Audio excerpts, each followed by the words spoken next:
I don't need to tell you this twice, but your fear of judgment is certainly holding you back. Your fear of what people might say, the fear of humiliation, the fear of judgment, the fear of criticism. These are all things that stop us from expressing our magic and our gifts and our power and being loud and shining that light the way we might have as a child. Just being the sparkle in the room, this light in the room that refuses to dim itself, that has not yet been conditioned or programmed to do so, to shrink instead of expand.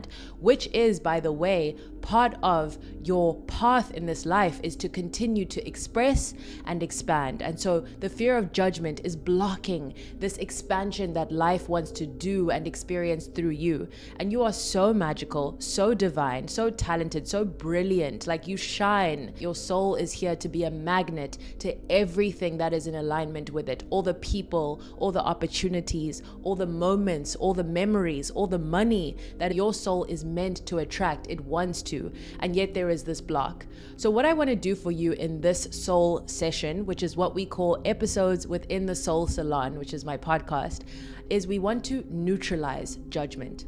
We have this story that being judged is intolerable. Like, we cannot tolerate it. You know that feeling when in the group chat you get the sense that everyone is talking about you outside the group chat? Like, suddenly it's going silent and you have this deep nervous system breakdown that your message is being screenshotted and you're being discussed or talked about. Or that feeling that if you post something on social media or you say you're a role that no one has really qualified you as, like, let's say you want to say, oh, I'm a coach, or you want to say, oh, I'm actually an energetic healer, or actually I'm a poet, or actually I write. And there's this deep fear that people will be like, oh my God, who are you to claim that? No, you're not a writer. No, you're not a chef. And so there's so much fear around what other people might say about us if we truly claim our dreams, claim our passions, claim our light. But what I want to say to you, my love, is the idea that judgment is intolerable is a belief that's actually blocking you from stepping in alignment with your truth, power, and purpose. Judgment is tolerable. You can tolerate judgment. It is actually safe for you to be judged. I can choose to see judgment as something that is just part of the human experience. It's not something that I came here to avoid. Oh my word, wait, listen. You actually didn't come to earth to avoid judgment. It is so staggering, my love, that you are here right now. Not only because of what you've lived and survived, but what your lineage had to live and survive and fight for in order for you to be here right now. It is staggering. And you know what I always find so interesting? We're all on earth, so we don't find it that profound that we're alive. We're like, well, look, all these people are alive. But it's staggering how many people are not here, my love, and you are here. You have cells conspiring to keep you alive. You don't even know how it's happening. You have breath breathing you. You have life living you. You have a heart beating in your chest. You have a voice that can express. You have language. You can write, you can dance, you can sing. Whatever you do, it is a miracle that you do it and the way that you do it. So the idea that you came to this earth plane to avoid judgment of people, to me, is completely incomprehensible. I cannot accept that. Everyone who does something meaningful, big, that leaves an impact on the collective, writers, dancers, poets, singers, coaches, leaders, each of these people, you see the face of their success, right? You see them succeeding. You see your favorite writer or speaker or podcast host, your favorite activist, and you're like, oh my God, look at them. You don't see all the people in their life that judge them. You don't see the conversations they had to have with their parents who completely rejected what they were doing, who laughed at their path, who said, you'll never be successful at that. You don't see the friends they went to high school with laughing at them in a group chat, or their fear that that would be the case. You don't see the judgment that they had to face. But what is the difference between them and us? It's how we choose to respond to the fear of judgment. We all fear being judged. But if you can choose to see it as simply part of this earth plane, like the sand, neutral, How do you feel about sand? Like the soil. It can be a fertile place for growth, or it can be something viewed as dirty and messy and wrong. Something that ruins instead of something that replenishes. So I invite you to see, how can you reduce this aversion, rejection you have towards judgment? Because we came here to experience all of life. And part of all of life is every emotion that comes up, and that is your superpower, is your sensitivity. The fact that you feel. You are part of the collective's feeling. You are part of the collective's antenna. You are how we feel. So when you don't express how you feel, or express through your art, through your offerings, through your music, through your teachings, we are less nourished for your lack of expression, because you've been given the gift of sensitivity. And you've been given the gift of alchemy. So you are not here to just let the fear of judgment stop you. You are here to alchemize that fear of judgment into creation, into expression, into sharing. You are here to share. You are the universe's generosity. It is not your job to fixate on how and who and why they may judge you. You're rising above that consciousness, because the people who you see, who you admire, every single person that you admire, they are judged. There's probably articles about them judging them. There's comments about them judging them. There's so much noise around them. And still they continue. Why? They're devoted to something bigger than their fear of judgment. They're devoted to something bigger than their desire to be liked by people. They're devoted to their craft. They're devoted to their vision.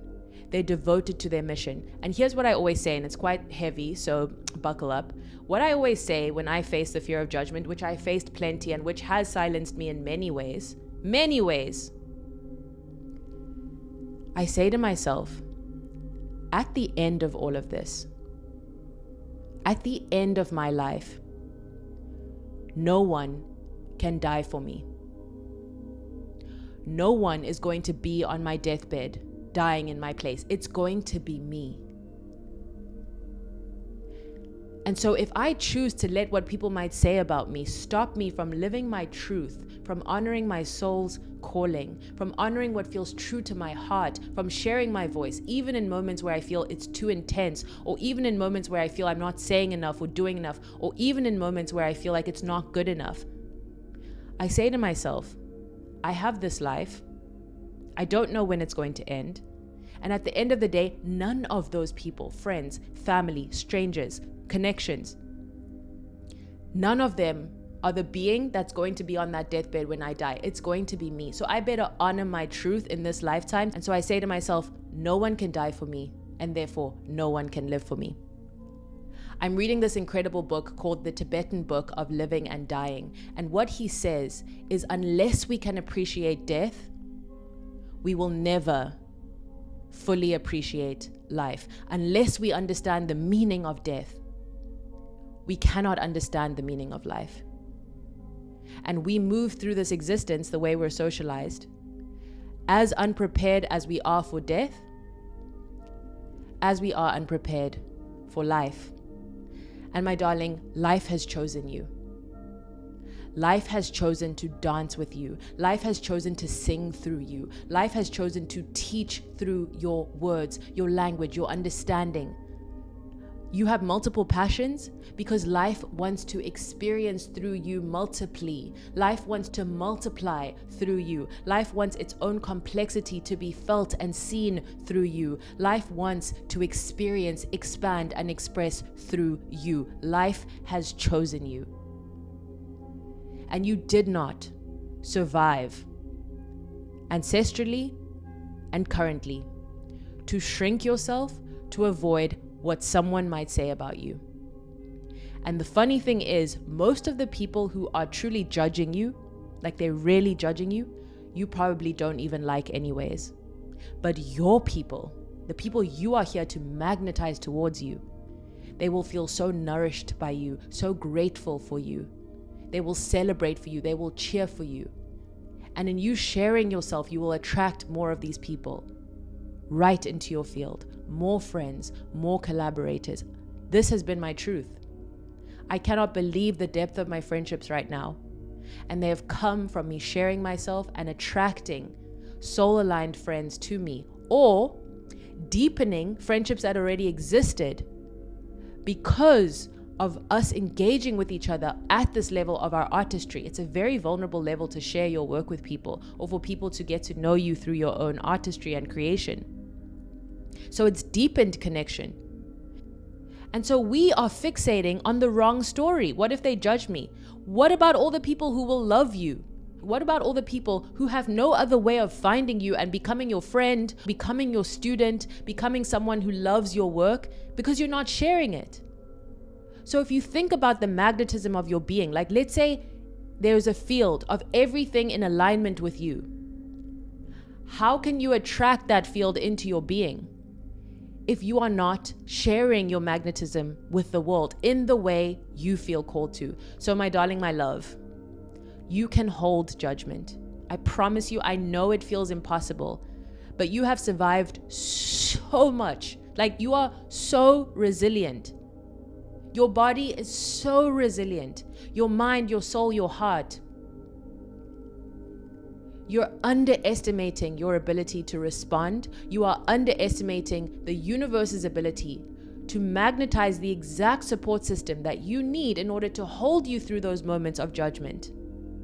Because all those people I mentioned who are judged because they're doing something on a big scale, and so you'll always be judged if you share your light with the world. Those singers, podcast hosts, leaders, speakers, writers, those people who are being judged, what do they have? They have a support system. And I'm telling you now, their support system now is so much more robust than it was before they shared themselves with the world, because it had to be. And what I love about the path of visibility from a spiritual sense is it strengthens your connection to yourself, because we only rise rooted. You cannot just grow more fruits from the top of the tree. You have to rise rooted. And I say this in my free ebook, the Soulful Visibility Guide, which is here to support you on your fear of being seen, which is here to hold your hand as you step into more visibility, as you share your light with the world. So go to my website, ayandastood.com, and pick up your free copy while it's available. All links are underneath. We only rise rooted. And so the path of visibility invites you to root yourself so deeply, to take care of yourself, to love yourself. And because in the book, The Hidden Life of Trees, he speaks about how trees are all connected beneath the surface. He calls it a wood wide web. I'm forgetting the author's name. Basically, they're sharing information and nutrients with each other. So the path of visibility is going to connect you to not only yourself more deeply as you root yourself, but to others in alignment with who you are actually here to be. It's going to connect you to the most robust support system that can hold you in your visibility, that can hold you in your power, that can celebrate you in your light, that can dream even bigger with you, that can vision and hold your vision, that you feel safe sharing your dreams around, that you feel safe expressing your creativity around. That is the support system you are meant to have in this lifetime. And sometimes being visible is what attracts that support system to us. So the people we see doing things on a big scale, they have a team and they have a support system in their private life. And that is what allows them actually to hold the judgment, to hold the fears, to hold the nerves, to hold the tensions of their path. And that will be the same for you. You're assuming who's supporting you now is who's always going to be supporting you. Some people, that's true. But as we step into new roles and new lights, it shifts. Some connections will strengthen, some connections will die, and some connections will be born, because you are becoming reborn by sharing yourself with the world. Remember, fear is just an indication that we are doing something in alignment with our destiny. And if we listened to fear, and it was up to most of us would have never left the womb. We would have stayed there. We had all our nutrients. It was dark, it was cozy, it was a controlled environment. And then we were forced, without our consent, to leave. Every being going through some sort of transformation, the caterpillar into the butterfly, the tadpole into the frog, the baby in the womb or the fetus into the world. It's painful. There's crying, there's screaming. When we see beings crack through a shell, like an eggshell, Do they look pleased? Or are they like, oh, I'm here now, let's go, let's dance, let's be alive? They're like, ah! They're screaming, they're wailing, because transformation can be so painful. Stepping into the light, being visible, stepping into the world, it is painful. But does it not unlock so much joy, so much aliveness, so much magic, so much pleasure, so much connection? Because if we were in the womb, we would have been so isolated. We couldn't talk, we couldn't communicate with the world. Like, it was just us and our moms. And we deserve so much more connection than that. Love you, Mom. And so the universe says, okay, you're going to go through this portal, which is the womb, and you're going to come out and you're going to get to experience life. And that is the path of visibility, babes. You will be reborn in the sense that you're shifting into a new identity. And there are pains in that shift, but there are also the law of polarity. For every down, there is an up. So while it is painful to transform, to step into more visibility, to step into more light, there will be so many gifts coming your way. And please try to redirect your attention, your focus, your belief system to all the gifts, the magic, the juiciness, the deliciousness that is coming your way as you step into this path that you already know is your own, which is the path of being seen. I love you so much, my darling. You are so resilient. You are so powerful. You can hold the fear of judgment. You can hold people judging you. And you have no clue just how many people you will inspire through sharing your light, your gifts, your magic, your medicine with the world. I am sending you so much love and so much support. Go forth and be seen, be felt, be witnessed, lovingly, devotedly, beautifully. Go forth and fully express your truth in this lifetime. I'm sending you all the love. I love you. Bye. My darling, my love, my soul sibling, thank you for stepping into the Soul Salon. If you are still hearing or watching this, we are soul siblings. We are resonating on the same frequency. And so something you may struggle with, that I struggle with, is the fear of being seen. You know that visibility is involved in you living your creative purpose and being in your power, serving the collective through your gifts, through your magic, through your medicine. In order to do that, you know you need to be more seen than you are allowing yourself to be right now. I have a gift just for you, heart-made for us on this frequency, and it is a free ebook called the Soulful Visibility Guide. That is soulful visibility. Like, we don't just want to be seen, we want to be felt, we want to be heard, we want to move and be moved. So I do have a free gift for you, and all you need to do is go to my website, ayandastood.com, and there you will be able to input your email address and receive this directly to your inbox. This is such a juicy and delicious guide, and I change the free offering every few months, so get it while you can. All the links are in the show notes. So thank you so much. I love you, and I will see you on the next soul session. Okay, I love you. Bye.